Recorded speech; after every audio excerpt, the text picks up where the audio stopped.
So did any of you have any questions or any comments or impressions of the documentary and the women?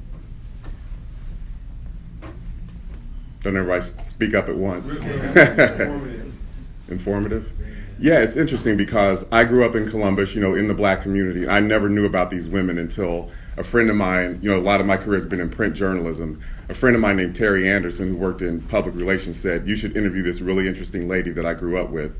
And that turned out to be Ethel Johnson. And then, so the article was published in the Columbus Dispatch, the daily newspaper in Columbus.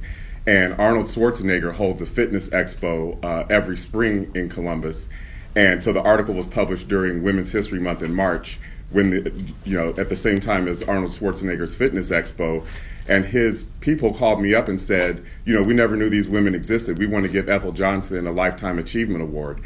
And so by that time, Ethel was a retired grandmother, really did not like the limelight. And she said, tell them I said thanks, but no thanks. Wow. So I just thought her story and the story of women like her was just too big and too grand to just be limited to one newspaper article. Absolutely. Yeah, so I asked her, I said, would you be willing to be interviewed on camera? And she said yes. And so actually I found Ramona Isbell, her daughter Joan, approached me because I had mentioned Ramona in the article, but I had actually misspelled her name.